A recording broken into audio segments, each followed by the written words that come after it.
Hey, welcome to Project Recovery, a podcast about addiction. More importantly, it's about recovery. I'm Casey Scott. That's Dr. Matt Woolley. We've got a wonderful show for you. But before we get to that, this is where we kind of check in with each other and see how your week's going, any new news. You usually bring some stats, some statistics, or any of that good stuff. Right. Today I'm just wearing a blouse. I don't think it's a blouse. You walked in saying this is not a blouse, which makes me think that somebody said, hey, Dr. Matt. No, it's just me. Nice I blouse. bought it, and then I've worn it, and I'm like, it's such a comfortable shirt, but it kind of looks like a blouse. But see, I look at a shirt like that, and I go, that shirt's going to look good on me one time, because that's a shirt you have to iron or dry clean, neither of which I do. Yeah, I don't either. I send my shirts out, to be honest with you. That's Well, you're a doctor. Of course you do. I don't have... That's a doctor move. No, hold on. Yeah, I get it. I don't do too many, like self-indulgent things. I actually am very hesitant to do that. Mm-hmm. But one time for my birthday, someone bought me like a dry cleaning month, and I could send my shirts out. Uh-huh. I'll never... Game changer? Yeah, that's worth it. I'll eat less during the month if I need to in order to send my shirts out. Okay. Yeah. I mean, I used to do that with cigarettes in college. But see, I don't smoke. You know what I mean? So, I'd be like, I could eat today or I could buy a pack of smokes, and I always bought the pack of smokes. Yeah. So this is my pack of smokes, getting my shirts sent out. You know, I worked at a dry cleaner in high school. Really? Up in Ogden, yep. That's a scam, right? They don't really do anything No, back they there. do it. Oh, do they? But we didn't do it on the site where you drop the clothes. So you'd bring the clothes, then we would send them to the dry cleaner, and then they'd bring them back and then put them on that So you didn't really see what the dry cleaners do? No, but I think they really, I mean, you could feel it now. I think they just kind of rub it with their nail and smooth it off. And then throw a little starch on it? Yeah, because that's dry. You can't use liquids. Hey, speaking of high school, guess what I just did last weekend? What'd you do? My 30-year high school reunion. Nice. You're getting old, buddy. Yeah, but it was cool. And we didn't talk much about it. Did you have a good turnout? Because I've been talking to people lately where the turnouts for these high school reunions aren't what they used to be. Did you have a lot of people go? No. Yeah. See? No, we didn't. Isn't that weird? Because I was so excited to go see all my And I thought there'd be a friends. lot more people. I think probably in my graduating class, there was around 330 people. Okay. And I think total was... Ogden Tigers, right? Yep, class of 92. There you go. And I think with guys I went to school with and girls and their spouses, there maybe was 100 people. With spouses. With spouses. So maybe you had 50 people or maybe something 50 like that. people. And I was fortunate enough that it was a lot of the people that I hung out with in high school and I knew. I ran into some people that I hadn't seen for 30 years. And it was really cool. I didn't talk much about it before because, to be honest with you, I was a little nervous, a little hesitant about even going. I can't even imagine you being hesitant or nervous to go see a group of people. Okay, go ahead. Ask me what I remember of my 20 year. What do you remember of your 20 years? Not a thing. Because I was hammered. Why was that? I was hammered. Yeah. I was, it was crazy. And my ego was such that it was in the prime of TV and everything was going good for me. Yeah, and all that stuff. Huh? Yeah, and I just showed up and I thought I was hot and I thought it was everything. So you pre-gamed. You got plowed before, or did they have alcohol at the event? All of the above. Okay. And, so here's what's crazy, that I was at this reunion. And I can tell you exactly everything that happened Friday and Saturday night. And Friday night, we were at a bar.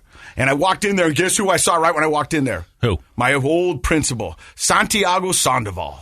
Wow, that is a great name. Oh, he was a great guy. Yeah. Because I graduated with his daughter, Maria. But I walk in there, and I go, Santiago! And he goes, Mr. Scott. Still calls me Mr. Scott. And I'm like, hey, how are you? With a little suspicion in his voice because he wonders what you're up to? But here's the thing. He doesn't drink anymore.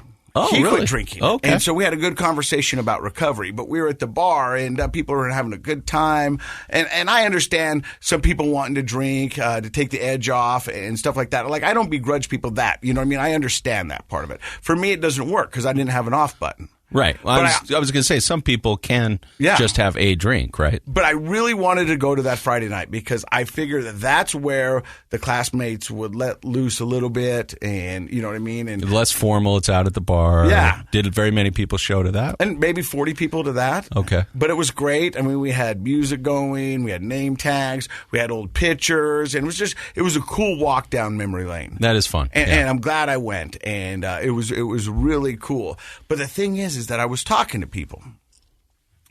And some of the people I talked to said, hey, it's good to see you. It's wonderful that you got your life back on. You are always a nice guy. And I'm glad you figured your life out.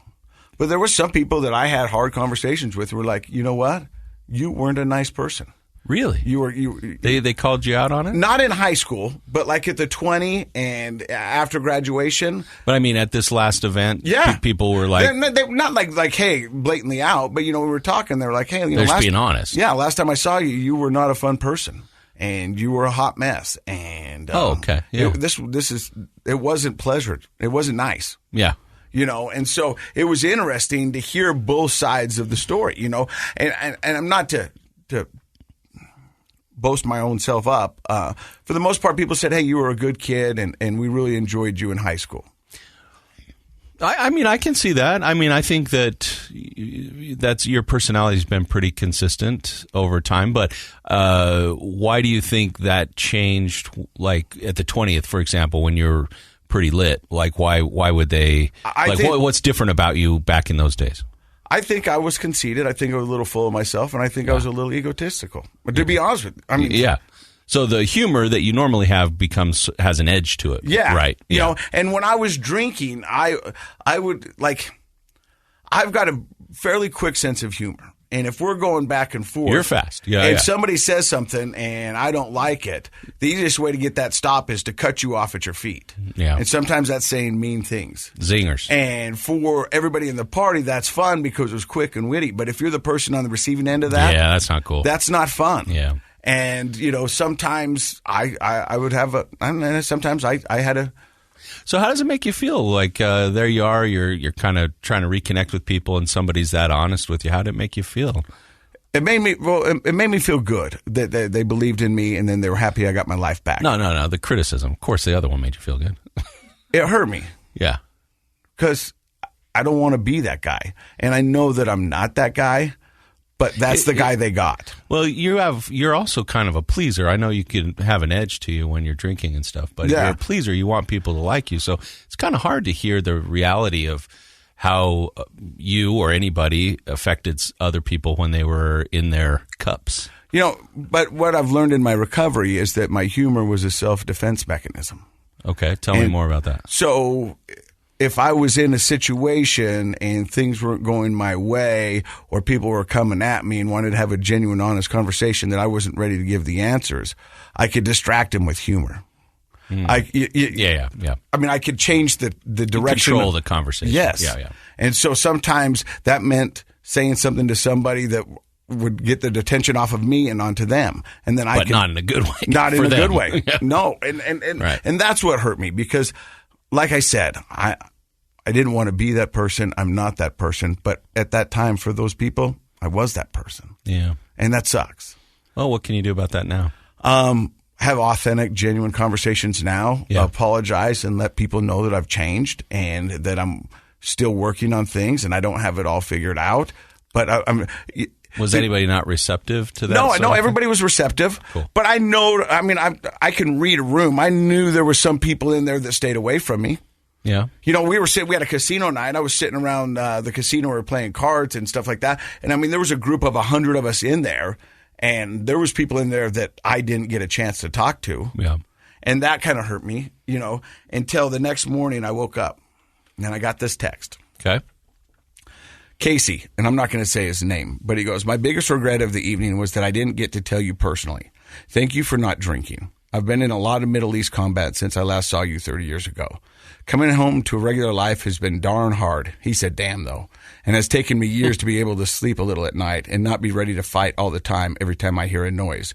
It's too easy just to want to go numb. It seems like a good idea at the time, but all drinking has ever done for me is made my problems bigger and made me a little happy. And the next thing I know, I have a hair trigger and I end up yelling at people that I love.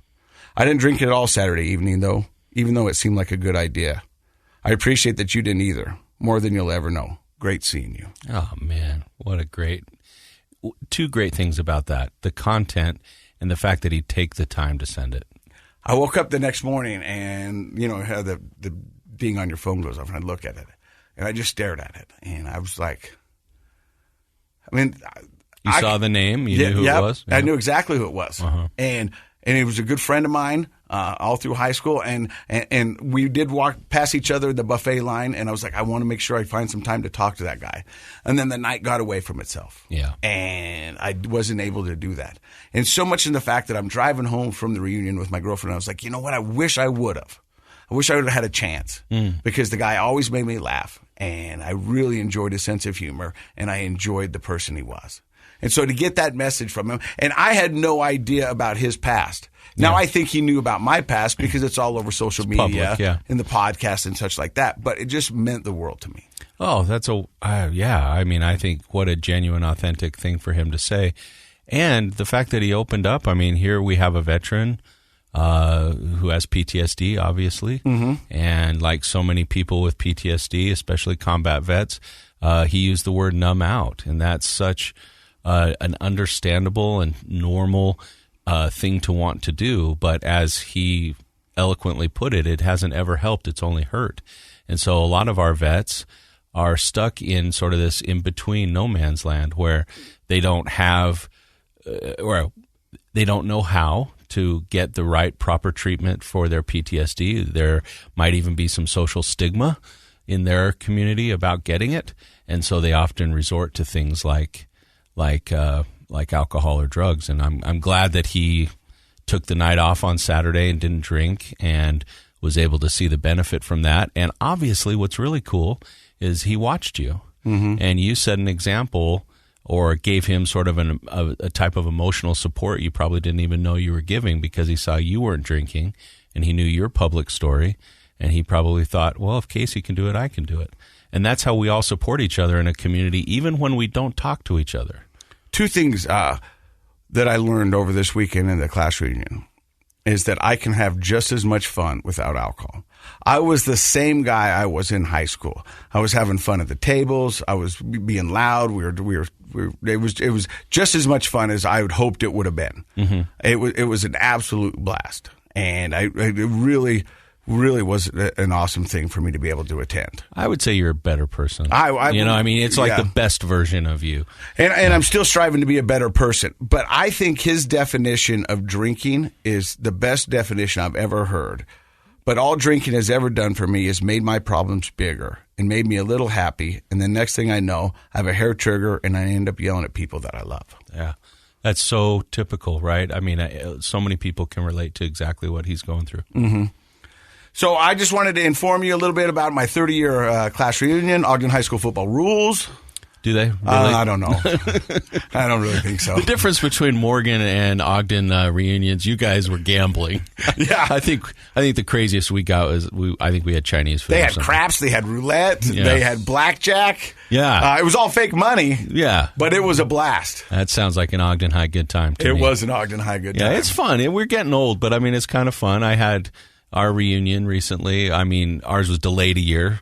I'm a 90, you're a 92. It's fun to see everybody, isn't it? The fun thing is you're standing around and people are like, well, I got a hip replacement. Well, I got a bad back. You know what I mean? Yeah. It's like we're playing starting to hear the stories. Body part bingo. You know what I mean? Like, well, I broke my ankle 3 times. But it was cool. Hey, hold on. Before we move, you got to read. I was going to get to Savannah, but okay. She's the star of the show, I know, but she can wait just a second longer. Savannah, wait just a sec. Yeah. That's a teaser in the business. We call that a teaser. We get it. I wanted to read a message that we got. Okay. This is from somebody that I know, and I haven't talked to this person in a really long time. I wasn't aware that they were listening to the show.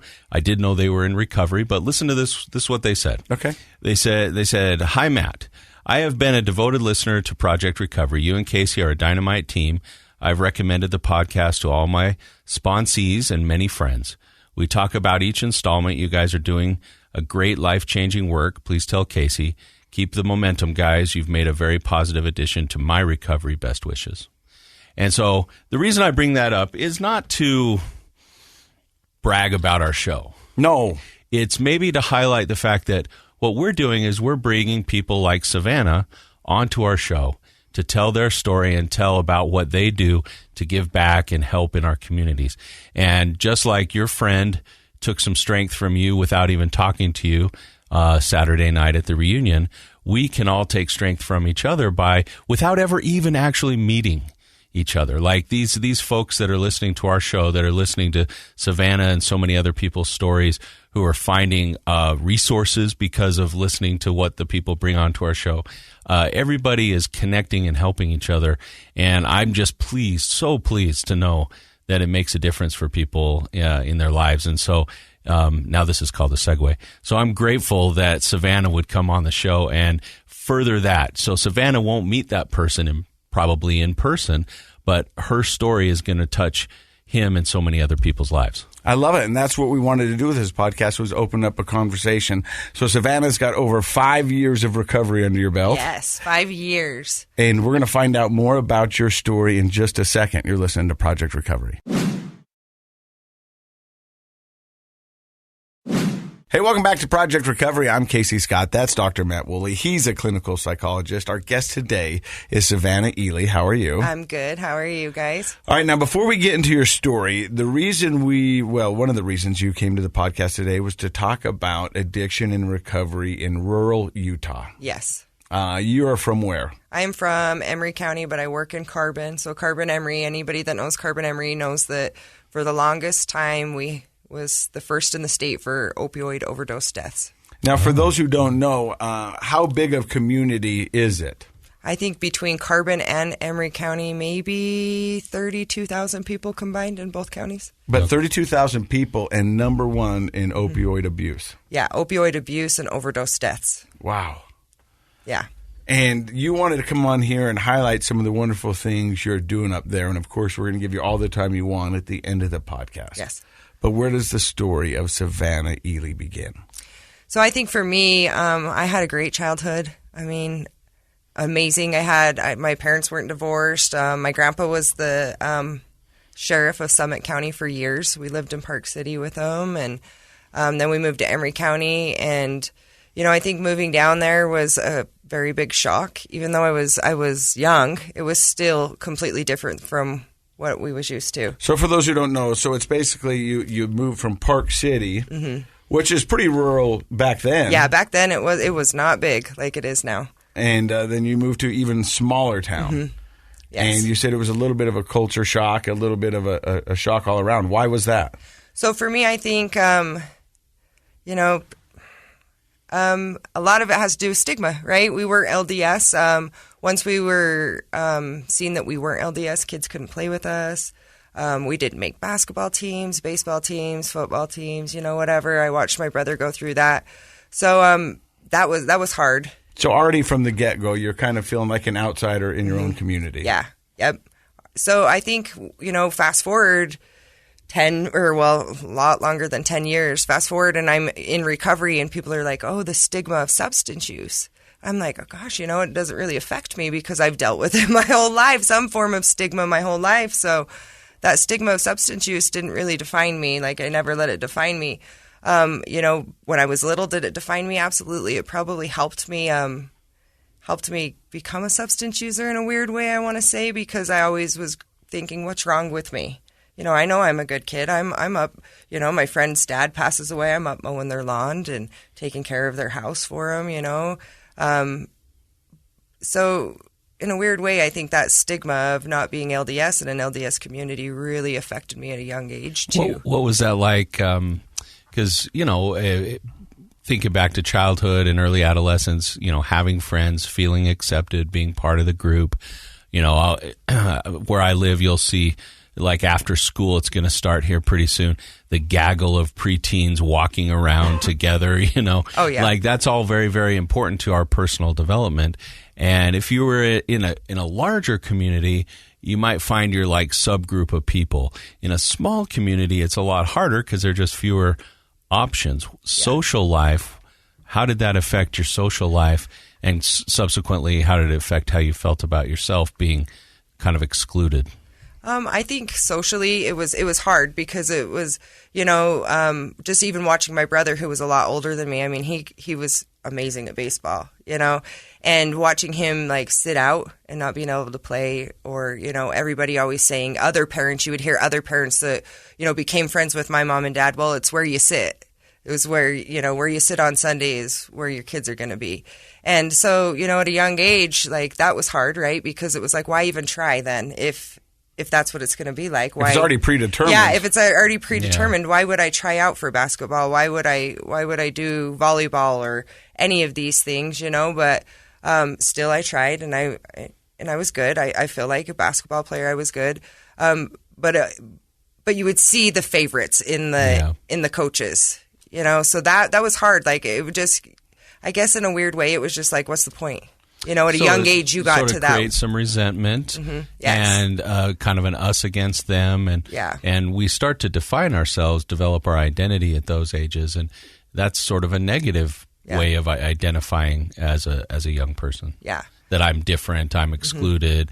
Just because I'm who I am. And one thing that we've learned on this podcast, and I know from my own experience growing up, usually the kids that are smoking, drinking, doing drugs are the most welcoming kids out there. And your only payment is willing to do those things. Yeah. And all you have to do is be like, sure, and then you're automatically in. And when I used to smoke cigarettes, I would tell people the most friendly people are cigarette smokers outside a building. They'll talk to anybody. It doesn't matter who it is because you've got something in common. We both are addicted to cigarettes. We're both standing outside and it's snowing, and so let's just talk. The parking lot crew. The parking lot crew. Yeah. And really that is the only admission is your willingness to do these things. Right. They're usually very accepting. Was that your experience, Savannah? Yeah, it was. Those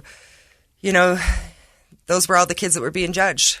Those were all the same kids that were being judged, right? The ones that are now, we're in high school and now we are smoking and we are drinking and, going out and partying. And it's, I look back on that and I think, gosh, those are all the same kids that were being judged. I mean, I can say that there was some good kids at those parties too, and they were the ones that were wild.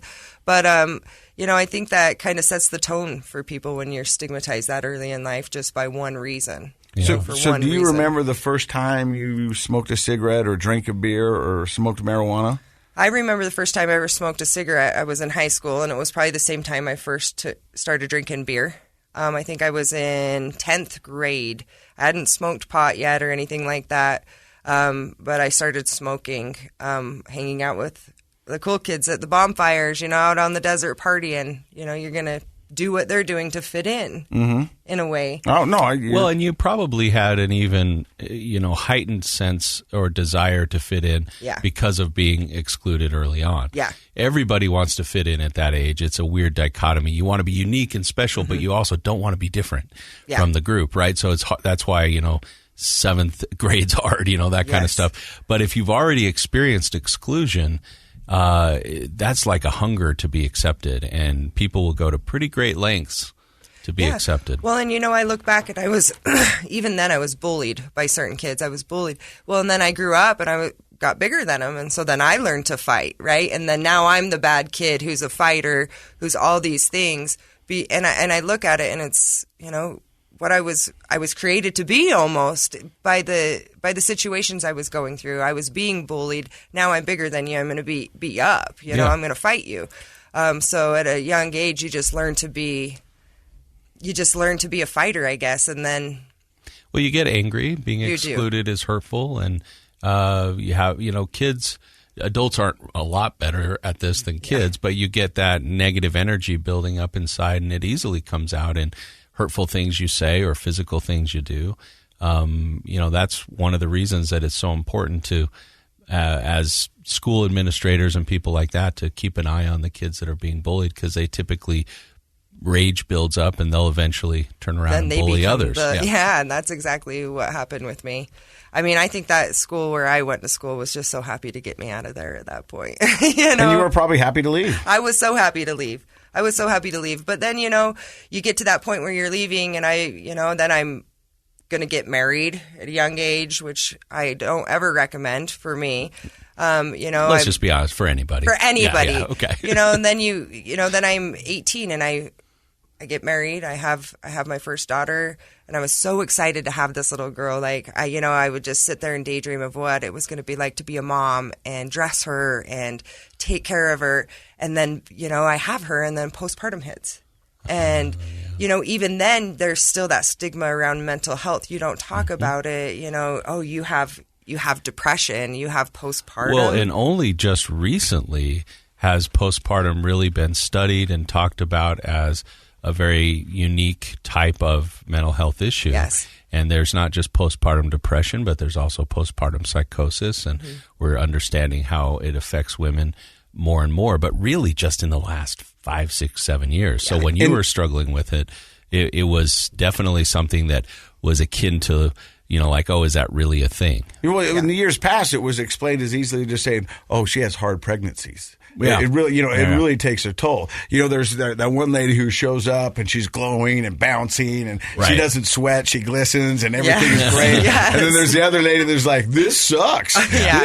I'm going to person in here and this is miserable, Right. And then it messes with your psyche and your mental health. And at that moment, I took my first Percocet, and at that moment I was like, man, this feels good. I'm out of bed. This is giving me energy. I'm ready to go. Like, I can be a mom. Can you describe, I know I cut you off, but like, I want the listeners to hear what, if you can recall, if you're willing to describe, what's an example of how it feels to have postpartum? I didn't even, for me, I didn't want to get out of bed. Like, I knew I had to get up. I knew I had to take care of her, but it was just so hard for me. I didn't want to leave the house. I stopped like cleaning and doing laundry. Everything just felt so big to even do. Was it also physical? Did it feel like painful. Exhausted and painful? I was always tired. I could have slept all day long. And that's the difference. Thank you for saying that. For the listener, everybody's felt depressed. I'm using air quotes. At times we've all felt bummed out and depressed. But when you really have a bout of real serious depression, like postpartum depression, it is not just a mental issue. It is a physical issue as well. Yeah. And so no wonder a Percocet was welcomed. So that felt how? That felt amazing. It got me up. It gave me energy. That's how what opioids ended up doing for me, is it would give me energy. So then, I remember that. I can look back and remember taking that Percocet. It was a big yellow one. And I remember it kicking in, and I was like, wow, I feel good. Like, I think I'm going to go to the park, and then your next one. And at that moment, I always tell people I wasn't addicted to Percocets at that moment, but I think soul, like my whole soul was addicted to it. Maybe not my soul, but I was, because I was like, this is what I've been looking for. Like, this is how I'm going to be a mom. This is how you wanted to feel, right? Well, and nobody talked about, opioid abuse. No one said that you could get addicted to them at this time. Well, in fact, the opposite. Back then, they were saying they're not addictive, that they're not dangerous. Yeah. So then, I'm taking more, and I'm taking more to become this mom that, I envisioned when I was pregnant with my daughter.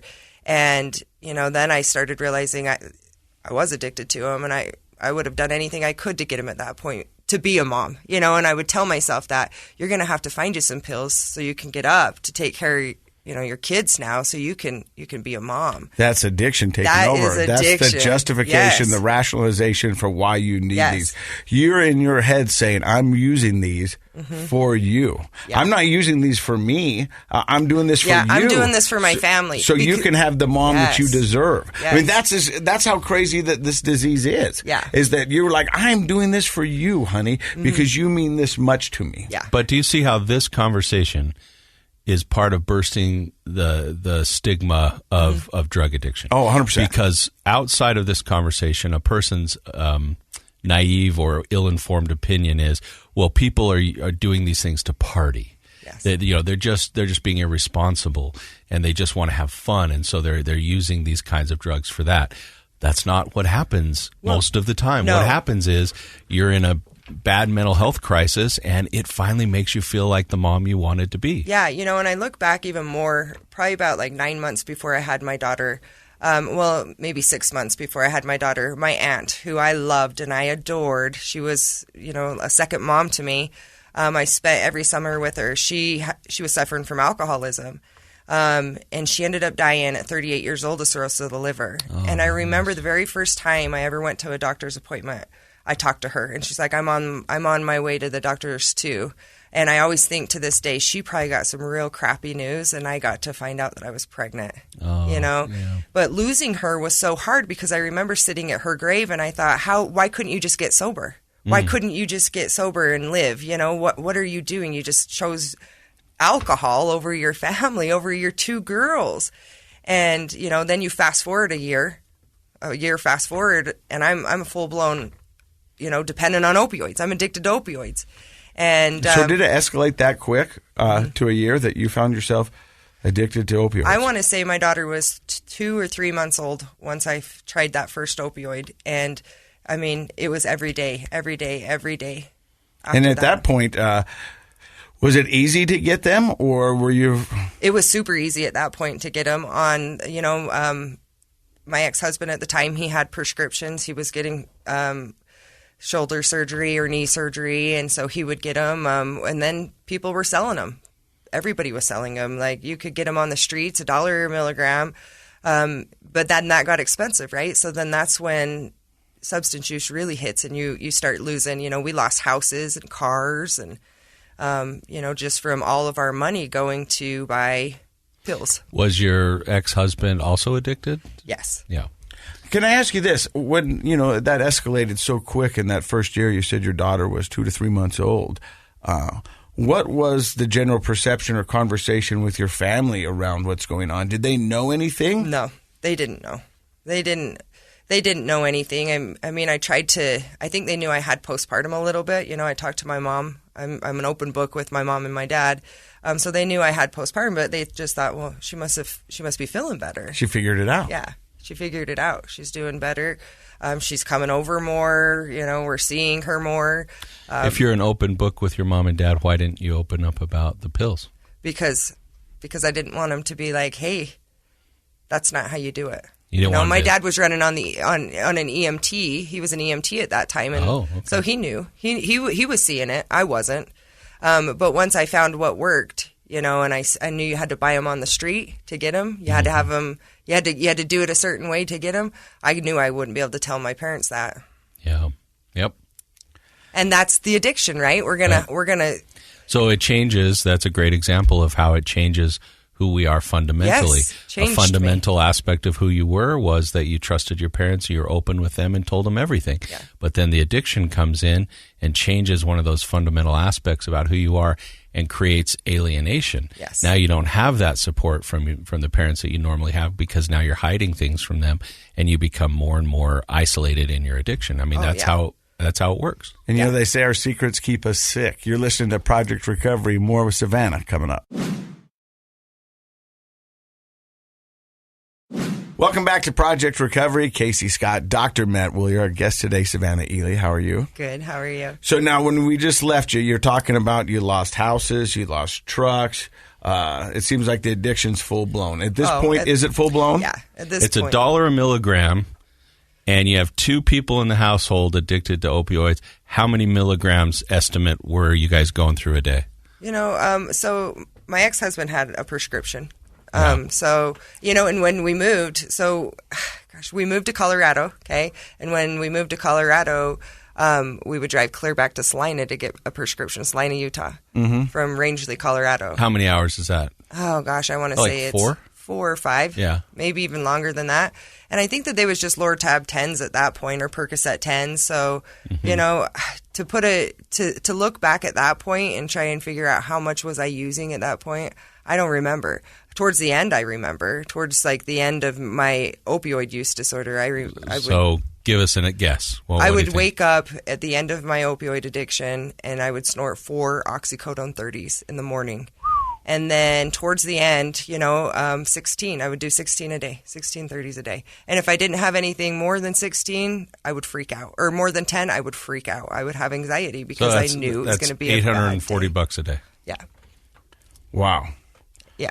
But it seems like we jumped ahead a little bit. Yeah, we did. You call him your ex-husband. Yeah. Is the addiction the reason why? Yes. Yeah. I wanted to get sober. We wouldn't have been able to get sober together. It wasn't working. We both had tried to get sober before, and one would relapse, the other one would relapse.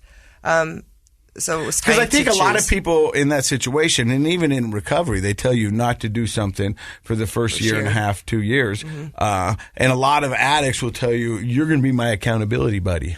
You know what I mean? I'm going to hold you accountable. You're going to hold me accountable, which works if we're both holding each other accountable. Oh, yeah. But if one person falls off, chances are that second one is soon to follow. It's going to fall. Yeah. Oh, yeah. And it happened. We would try to get sober and it'd keep happening and happening.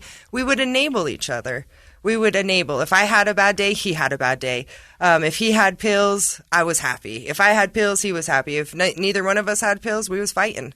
You know, like that's just how it worked for us. So at this point, is it just one daughter? No, at this point, I have one daughter and my son. So, and I think my son was around 1 when we divorced. But you guys battled back and forth, and yeah, I mean, and we was just two lost people. And that's the sad thing is, the substance use came in and it destroyed a family. And it's so sad to look at. Like for me to look back, my kids lost their parents over this. They lost a house. They lost a car, vehicles. It's sad to look back and see what happened to my two kids. No, I look back and I have 3, and I can tell you what addiction did to my family and did to my kids. And it's hard. It's a hard pill to swallow. It is. But the thing is we can't go back and we can't change that. All we can do is prepare for the future and hopefully do different. But that guilt is a lot what keeps us sick. Yeah. It does. It keeps you really sick because at that point I was like, I'm going to get sober, right? And I remember like the deciding factor for me of, okay, I got to get away from this marriage was I had thought I overdosed. I thought I had done too many pills and that I had overdosed and I was nodding out. And I remember getting on my phone and I remember writing a letter to my kids on my phone in case I don't wake up, that they know that mom loves them. Like, mom's sick, mom loves them. And I think at that point was when I finally went to my family and I said, listen, I'm struggling. I need help. I need to get out of this marriage. Like, here's an open book, and they helped. They was sad to see everything, how it turned out. But, I needed to do that. You think I got married started dating him when I was 16, got married when I was 18, 19 years old, had my daughter when I was 19. I didn't even get to find out who I was. I didn't get to find out. So, at the end of this, I was like, I'm going to stay sober. So I go to the doctor for help. The doctor gives me meds to help bring me off the opioids. And that was hard because all it was like a blood pressure med. And, at this time I didn't have insurance. I didn't have any sort of funding or, nothing that could help me get sober. Did your parents or did anybody talk about like you should go to a treatment center? Yeah, my mom and dad was like, we need to get you some insurance. We need to get you into treatment. But I think deep down inside of me, I wasn't ready because I didn't get sober at that point. I might have stayed sober for 3 months, 6 months after my ex-husband, but then it was right back to it. And Dr. Matt would say that was pre-contemplation. Mm-hmm. Yeah, you haven't made that decision yet. But the other thing about that is because before I finally got sober, there was many times that I would string 3 months, 6 months, a year together and think that I've had it under control or better understand myself or whatever. And the thought of never being able to do this again was such a anxiety. Oh, it was, I can't do this. How am I going to live? Yeah. How am I going to go talk to people? How am I going to clean my house? I want to talk a little bit about when you sat down and opened up your book to your parents. It was hard. It was super hard. I don't think they knew, I don't think I was fully open. Because I didn't want them to know some things, because at that time they was helping us pay bills. They was moving us to Colorado and then back from Colorado. Like they was financially covering a lot for me and my ex-husband and my family, my kids. And they probably had to put 2 and 2 together and realize that they were funding your drug. Yes. And they were, because I would lie. I need diaper money, and that money was going to oxycodone. That was money going to fill my habit, not any of my kids' stuff.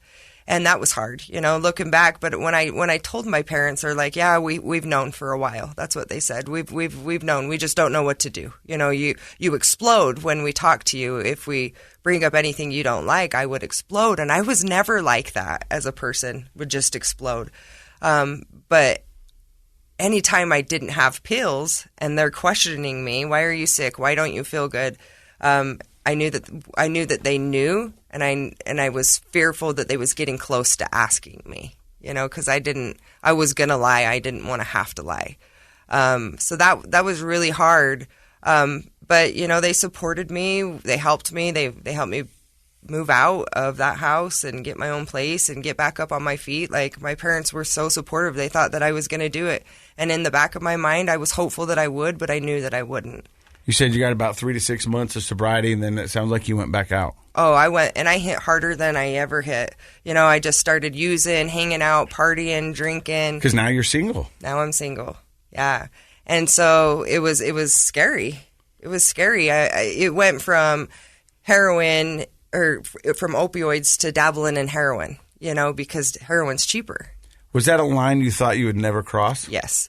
Oh, yeah. And, even then, even after dabbling in it a couple times, I thought I'd never do that. I'm not going to be a heroin user. Heroin's so dirty is what I would think.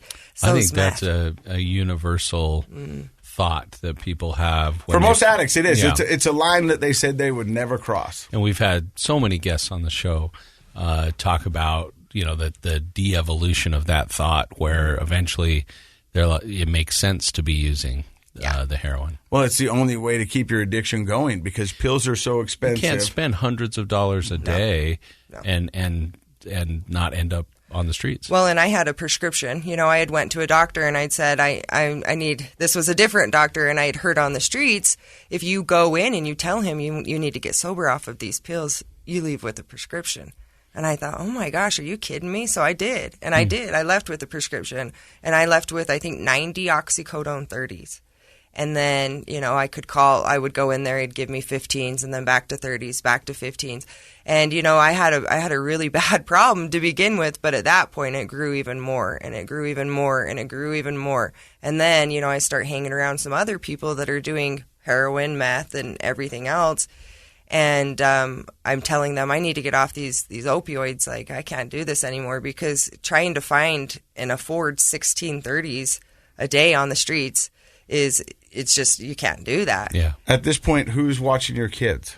So I have, at this point, my ex-husband has my 2 older kids. We have joint custody, but a lot of the times they would be with him, or they'd be with my mom and dad, or I would have them. I wasn't the mom that didn't take care of her kids, and I say that looking back, like I really presently wasn't there, but I was taking them to school. I was getting them ready on the first day of school. I was a functioning, and I hate to say that word, but I was a functioning mom. I was working full time. I wasn't just running around using, and just partying in back alleys. Yeah. I was the house mom, At this time I'm in a new relationship. Mm-hmm. And, so we moved in together. He had no clue that I was doing pills.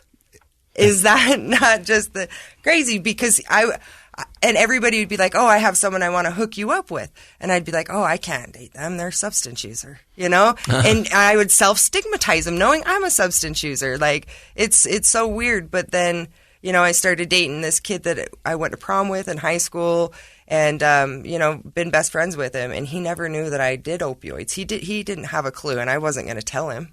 No. I wasn't going to tell him. But he found out?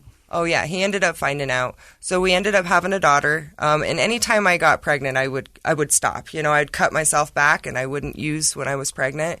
And then it would be full force right after I had my babies. So at this point, we have our little girl, and I'm trying to get off of all these Percocets or all these oxycodones, and I get introduced to meth. And, you mix your meth with this pill, and your pill's going to last longer. And that was the worst mistake of my life. And I lost so much using opioids, but I lost even more within 6 months of using meth. Wow. I didn't even know that was a thing. Yeah, either did I. And I was 28, and I thought, I will never do meth. Meth is gross. Meth is dirty. So when you say mixing, were you snorting? I was snorting, yeah. I never smoked meth, just snorted it. But I would mix pill with meth, and then I'd be up all day. And then, I'm off the opioids, but I'm full-blown addicted to meth. And you say you lost more in those 6 months. What did you lose? I lost everything. I lost both my kids were with their dads. I didn't lose them like full custody, but I told them, I said, you need to keep the kids, because I knew where I was paranoid. I was not mentally stable at all. Sometimes people even, experience hallucinations, Yes. Oh, delusions. I mean, yes. you can. We had this conversation with a friend the other night where we were talking about drug-induced psychosis. Mm-hmm. So you can essentially create like a schizophrenic experience Yes. in your brain, and thankfully most people that recover from that, but some don't. Yeah, and so you can create a mental illness that wasn't there previously. Yeah. Well, and I think being paranoid was what really did it for me, because at first I was like, man, this is great. This is energy. This is what started my substance use, is having energy. And I'm cleaning my house and I'm doing all these things. And then, I'm not picking my kids up from school, and I'm angry even more. I went to my mom's house and I wanted money, and she wasn't going to give me any money.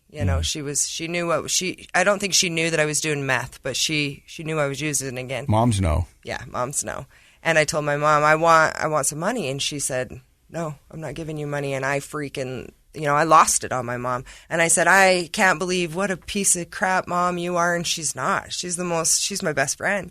And I said, I'm going to go home and I'm going to kill myself. And she said, what? And I was like, yeah, because you're such a piece of crap, and I'm bagging on my mom, bagging and bagging. And she's dealing with so much more than just this. And I was the straw. My mom walked over to her purse. She grabbed her Xanax and swallowed all of them. And I remember fighting my mom. Yeah. And I remember fighting my mom in her kitchen, trying to get these Xanax out of her mouth. And I'm thinking, oh my God, I just killed my mom, And so I walk out on the back porch and I pick up my youngest daughter, and I left because I thought, I just killed my mom. And my grandma's there, she's screaming at me. My cousin's there, she's screaming at me. And I left. And I drove home. And the whole way, which is only like 15 miles, but the whole way I thought, I just killed my mom. I just killed my best friend. Oh, my goodness. And it was at that point, which she ended up being okay. They called the ambulance. She went to the hospital. But at that point, I was like, you need to get sober. And that was when the seed got planted for wanting to be sober. But I didn't, it wasn't fully wanting it. And, so I came back to my house. I got pulled over. They wanted to make sure I was okay. And this officer, John Barnett, I was like, man, he's going to arrest me for, I had all these crazy things going on because I didn't know what to think. And I thought, he's going to arrest me for what just happened at my mom's house. My dad's going to just completely be so pissed at me. He's going to, I just killed my mom. What is my brother going to think? Mm-hmm. And John's like, no, your mom's going to be okay. They got her in the ambulance. They got her going to the hospital. She's going to be okay. And my dad came and he said, Savannah, I don't know what happened. Let's just get your mom taken care of, and, I'll come back over and I'll talk to you. And at that point, I was like, I remember going home, and I remember standing there and looking in the mirror, and I thought, you are a waste of space. Look at your life. Look at what you're doing to your family, to your kids. Like, who are you? And I looked at that person in the mirror, and I didn't even know who she was. And, a couple weeks passed, and I am just, that meth is running through, and you have all these thoughts, these racing thoughts, and you're paranoid. And, Zach, the guy that I was with, he had left me, and he had taken my youngest daughter at this time. Now I have 3 kids. The 2 older, I've pushed them off to their dad, and I hate to say push them off, but I just didn't, they were older. I didn't want to see them. I didn't want them to see me like this. And I remember just sitting there, and I thought, what do I do? How do I get out of this? And I thought, I'm going to kill myself. And I did. I attempted. And I remember waking up in ICU at Castleview Hospital. And I had the most amazing therapist there. His name was Dane, and he's still my therapist today. Him saying, we need to get you some help. And even at that moment, I was like, no, I'll go to the Friendship Center. They have this Friendship Center, and I'll stay there. But after that, I don't want to stay sober. And I remember my dealer coming and dropping off meth to me while I'm in this Friendship Center. Oh my gosh, that guy's a jerk. Yeah, but I wanted it. You know what I mean? It's the game. I get it. It's the game. I get it. But that's just to show you how maddening the disease is. You attempted suicide. Yeah. End up in the ICU. Yes. You've got somebody there telling you need help and wanting to give you help. Yeah. You tell them you're okay. You go to a friendship center where you get meth delivered. Mm-hmm. Wow. And then I leave the next day, right? I leave. Yeah, I go back home. I go back home to the same environment where I just attempted to end my life. And are you alone at home now? Because your kids are gone. Yes. And so that's a terrible place to be. Terrible place. Alone. Yeah. But see, I didn't tell them I was going to be alone because my mind was made up. I wanted to end my life, and I was going to do it. Oh, you were going to go another. I was going to do it. So I thought, when I woke up in ICU, I remember thinking, you can't even do this right. And I was so mad at myself because I thought, you can't do anything right. You can't even kill yourself right. And had you overdosed on pills? I had taken 28 Xanax, 1 milligram Xanax. I had drank a half gallon of Black Velvet whiskey, and I had done about, I don't know, maybe 2 or 3 lines of meth. And wow. I don't know how. I remember my mom coming through. I don't know if I texted her or if I said something to her, but my mom came through the window of my house and I told her, I'm going to call the cops. And she says, you better call the cops, but I don't remember anything. I don't remember anything, from that point. But I was in ICU for, probably just a day, trying to get everything out of my system and make sure that I'm okay. Yeah. But I remember when I woke up and I was with it, that was my first thought is you can't even do this right. And so you're back at home and now you're thinking of a second attempt. I thought of the second attempt before I even left the friendship center. That was your intention. You were going to go home I thought I'm going to do it. I'm going to figure out a way and I'm going to do it. What happened? I got home and I was probably there for maybe 3 or 4 days and then I found a gun. And it was a handgun, and I remember looking at myself, and I snorted all my Xanax because they gave me more Xanax, and so I snorted probably 18 Xanax and did some meth, and I had that gun, and I remember sitting on the my tub, and I stood up and I loaded that gun, and I remember when I loaded it, it hit my finger on the top, pulled the skin off my finger, and I remember looking in the mirror thinking, this is it. You don't know. So many people are going to be so much happier. Your kids are going to be free. Your mom's going to be free. You'll be free. And I remember crying. I remember just bawling and thinking, God, I feel so bad leaving my kids. They didn't deserve the mom that they got at that point. And that Xanax kicked in, and it was like I'd never taken it. And I feel like this was almost a spiritual experience. I'd never taken, I was addicted to Xanax. I was snorting them to come down every night using meth. And those Xanax kicked in like I had never taken one in my entire life. And I put that gun down and I couldn't even see. And I just walked to my bed and I passed out. And when I woke up, my little dog that I have, my little red heeler, he was laying right there and he was just licking me. He's like, wake up, wake up. And when I woke up, I was like, that's it. I'm scared now. I'm fearing for myself. And that's when, things changed and I started wanting recovery. And the more I wanted recovery, the more my life became uncomfortable. Those delusional moments are so scary because a person, I've spoken to many people in my 20 years of doing this who have attempted suicide and lived, thankfully. But in those moments, you really believe that you're doing everybody a favor. Yes. You really believe that you're making everyone's lives better, which couldn't be farther from the truth. Yeah. You're leaving a hole in people's lives that can never be filled when a person takes their life.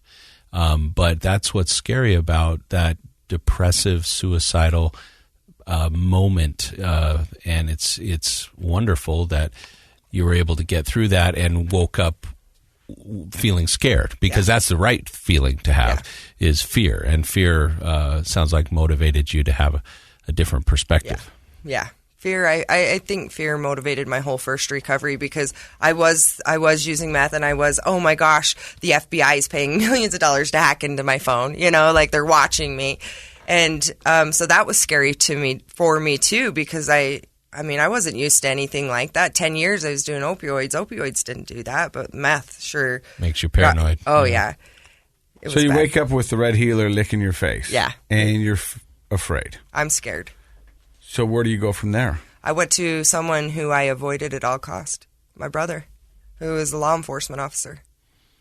I went to his house. You've got an EMT a sheriff grandpa, an EMT dad, and a law enforcement brother. Yes. A lot of people who could put the brakes on this for you. Yeah. Yep. And I did. I went to him and I said, Kenny, I remember knocking on his door, and he opened the door and he's like, didn't even recognize me. I mean, I was 109 pounds. You could see every bone in my body, But I told him I need help. And he tells me, Savannah, I can't save you. You have to save yourself.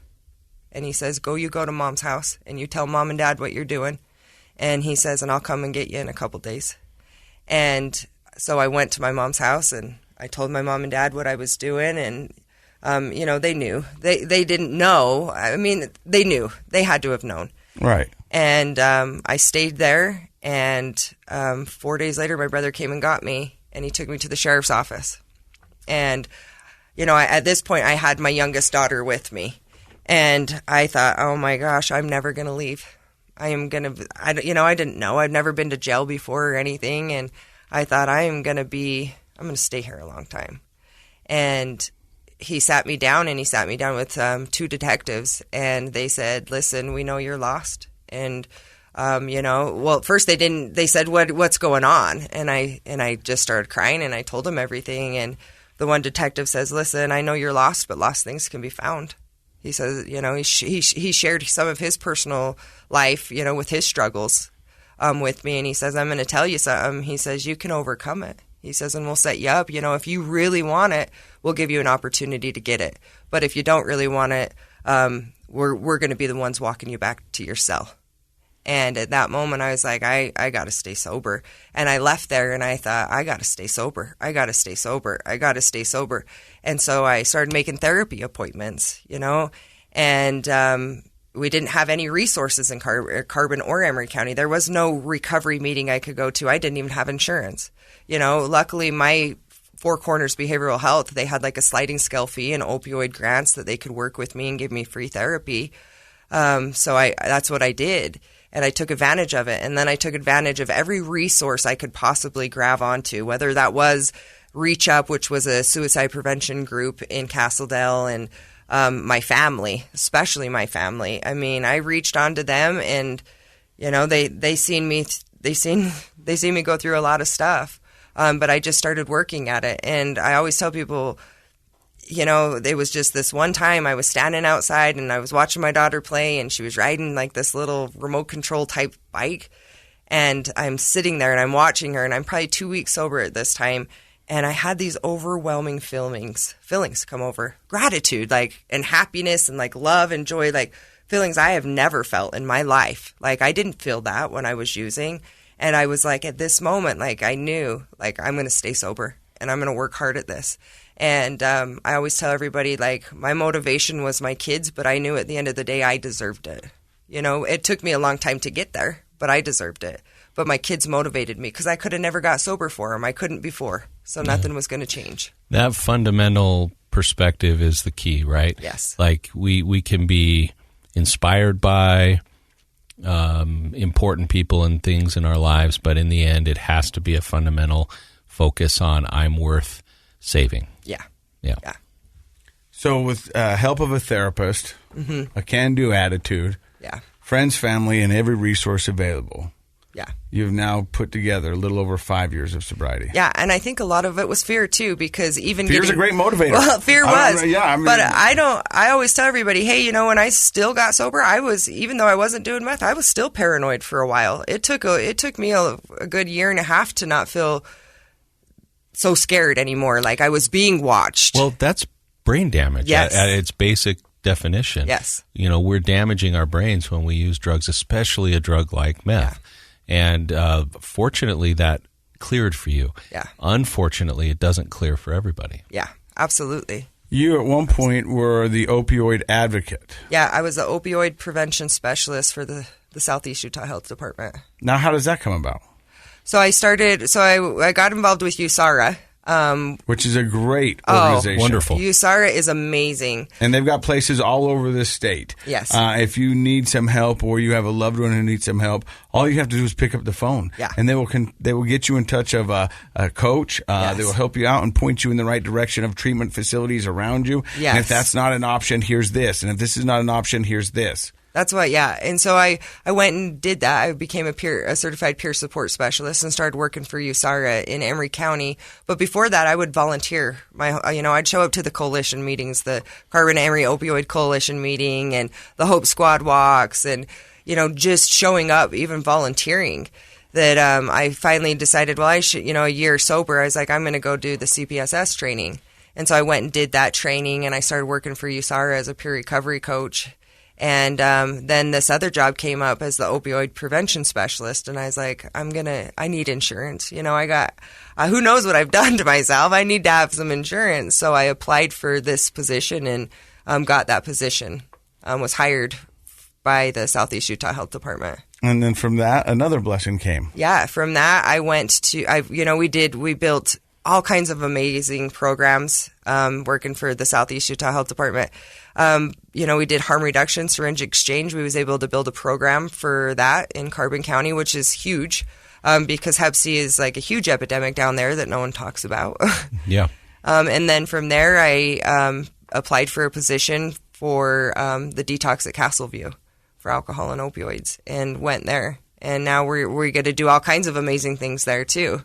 But I still get to work with every organization that, helped me grow as a person and that I was so a part of. Like, I'm still a part of that. I just am, from a different perspective. Tell me a little bit about the pregnancy stabilization program that you guys do. So we do a pregnancy stabilization where if there is any women who are using opioids while pregnant, they can come in and stabilize on MAT. If they haven't received prenatal care, we can get them prenatal care while they're there and hook them up with an OBGYN to continue that MAT, whether if it's Suboxone, or set them up with Operation Recovery in Carbon County or wherever they're at, Project Reality, and continue methadone and just get them stabled on MAT treatment. So for those who are listening in the rural parts of the state of Utah or any community, and they're looking for help, and it's not easy to find, what are some of the things that they could do? So we have, now we have tons of resources down in Carbon and Emery counties. We have Carbon Medical. They do sliding scale fee. They do MAT treatment, and they do, they do behavioral health, Four Corners, Life Balance Recovery, USARA, tons of people just working. They could call any one of those organizations or even me at the hospital, and I will help them get treatment. I will help them find what's going to meet their needs, even if it isn't detox. Like, I will bridge you over to someone that is going to help you. You mentioned Bridge, and you guys are doing something now with the Bridge program. Tell me about that. Yeah, so we just got a grant, and we're partnering with the University of Utah here. They do the Bridge program. In their ED. We're going to start doing that in our ED, where if somebody is suffering and they're like, I need to get sober, I need help, they can come into our ED. We'll initiate buprenorphine for them, and then there'll be a peer navigator in there that'll help bridge them over to a provider. But when they leave, they'll have like 5 days of Suboxone with them to bridge them over. And then that peer navigator will also hook them up with treatment resources. Do you need housing, heat, just everything somebody might need? Because, for a lot of people, recovery, like the needs that you need in recovery and early recovery look a lot different than, 6 months down the road. Resources change. Here's the thing. When you're active in addiction, your only need is the substance that you're addicted to. Yes. But once you get into recovery, your needs are clothing, food, house, heat, gas, all those things. Yes. And so when you put it down on a basic table and you're like, well, I just need this, and if I have this, then everything's okay. But if I want to get it sober, I'm going to need this, and it just seems insurmountable. It is, because when you look at that, you think, how am I going to get all of that? Well, let's just work on one thing, right? And that's what's great about meeting people where they're at. I meet people where they're at all the time, and some of them don't want to get sober, but that's okay. They still deserve a meal, They still deserve mouthwash and hygiene care. Deodorant. Yes. And not everybody's right at that place where they're fully committed and have that view that I'm worth saving, and so I'm committed to treatment. But that doesn't mean they won't get there, and that doesn't mean we shouldn't help them. Absolutely. And so harm reduction programs and even just good old-fashioned kindness are so valuable in helping people transition in their behavior change from thinking about it to doing something about it. And, we would like them all to be ready to change right when somebody's there offering a service, but not everybody is. And so these kinds of programs are extremely helpful in helping people prepare themselves to change. But then when a person's ready to change, giving them the support to see them through. And it reduces, the recidivism of bouncing back to the hospital over and over again, or having relapses over and over again. Because like you said, Casey, mental health and substance abuse, one of the biggest problems we've always faced is we create these awesome inpatient or day treatment type programs that are fantastic, but then a person leaves and then there's nothing. And so a bridge program is a key to helping so many people continue their motivation to change. I mean, I think that's fantastic. As you're thinking about, I'm from a small community as well. I think we both established that we grew up in towns without traffic lights. Yes. And they still don't have them, or at least Morgan doesn't, which is fantastic. I love that. It's not a put down, it's a put up. Put up. I like it. Small town, go. Yeah. But what would you say is sort of a unique challenge for people in a small community, rural communities, to get help when they're ready, when they feel like, I really want to change, when they have those moments like you had where they're like looking around and they're like, I want to be different, I want to be healthy. What's unique in a rural community, do you think? I think like Carbon and Emery, it's so small, everybody knows everybody. So I think that people are scared to reach out for help there. Oh, yeah, yeah. I think that keeps people sick because they don't want everybody knowing or seeing them. Everybody's already in your business. You don't want them in that part of your business. But the reality is everybody knows anyways. Nobody just wants to have the open conversation. Yeah. If it's a small town and really everybody knows what everybody's already talking about it. True. Nobody just wants to look each other in the eye and say, hey, I know. Yeah. Well, I think stigma, too. I think stigma is a huge one in those small, and I know one of our biggest gaps. Yes. And one of our biggest gaps in Carbon County and Emery County is transportation, because we're rural and we're, a lot of these towns are far apart and they don't. You can't walk there, can you? No. What about, you've also mentioned insurance several times. Oh, insurance. So how big a problem is a lack of insurance, do you think? I think since Medicaid switched over, it's been a lot better. People can get on Medicaid. When they did that expansion, but Medicaid will only go so far. That's what I was going to say. When it comes to addiction and mental health. Yes. And luckily, though, she also used another term, sliding scale. Yeah. Mm-hmm. And so we've had feedback on this show over the years that we've done this show where people are sort of, I've had a few where they're kind of angry. And they're like, well, you guys talk about these treatment centers that are so posh, and I can't afford that. I don't have any insurance. And that's a great point. Yeah. But there are more and more options. And one of the things I love about your story is you were tenacious. When you decided, you said, you're like, I'm going to go here, I'm going to go there, I'm going to do whatever. And so I would highly encourage anybody right now who feels like their lack of resources, financial or insurance-wise, are holding them back. Pay attention to places like USARA and other places that you've mentioned today that can help you find resources, even if you don't feel like you have the money to pay for it. Don't give up because of that, because now even in our smaller, more rural communities, there are more and more options for people to get help when they can't afford it. I got two questions before we end this podcast. One, is telehealth available when it comes to addiction in some of these rural towns? Yeah, it is. And do you find that helps? I mean, it's got to be better than nothing, but because people need connection, right? Yeah. They need connection. So that's why USARA is such a good resource. Four Corners is, a huge resource. They're always bringing the new and best. Like, we have a methadone clinic in Carbon County. We're getting a receiving center. Like, Four Corners has been paving the way and bringing different things, and then you have Life Balance. But people need connection. And that's why I love USARS, because it is all about connection. Everybody there has lived experience. They all know what you're going through. They've all been through it, and they're there to help. And that's where USARA is different than most places for me. How's the relationship with your kids now? Oh, it's so amazing. I love it. To hear it. That is all I care about right now. Like, and that's all I have cared about. My little girl just got diagnosed. My youngest just got diagnosed with type 1 diabetes. And I thought, thank God that I am sober, because I don't know how I would even manage this if I was not. So I'm so grateful.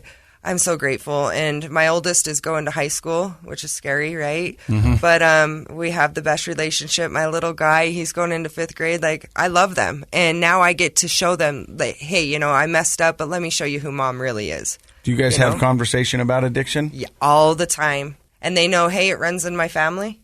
Alcoholism runs in my family. My mom, addiction runs in my family. And they got to see, like, what it does to families. They got to see firsthand, so I hope that helps them on making a decision.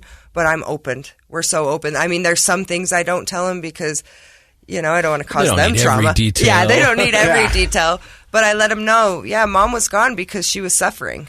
She was suffering from substance use. She had an addiction. That's one of the best things from a therapist's point of view that you can do in your family is talk about it. Yeah. Open conversation. Nothing is taboo when it comes to we need to be talking, about addiction and family history and, potential for problems to go awry.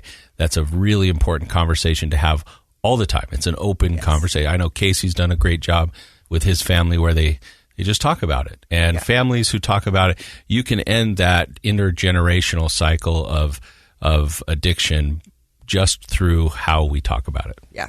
And that's huge for me. Well, what's huge is that you stopped by and shared your story with our podcast today. If people want more information about Castleview Hospital and USARA and all those other things, how's the best way to get a hold of you? You can call the hospital at 435-636-4808, or you can go to Cure the Conversation. There's a website that the health department has done recently, and it has all of our local resources in one spot. What was that again? Cure the Conversation. Oh, wonderful. Is that a .org? Yeah. Oh, sorry. CureTheConversation.org. I haven't. Yeah. Yeah. Good. That's important that rural communities know where their resources lie and how to get in touch. Well, thank you very much for driving all the way down here and being on the podcast. Your smile's infectious. I love it. I love your story, and I love what you're doing with your recovery. Thank you, Casey. Thank you guys for having me. Dr. Matt, I love you. Love you too, buddy. Nice blouse. You're listening to Project Recovery, a KSL podcast.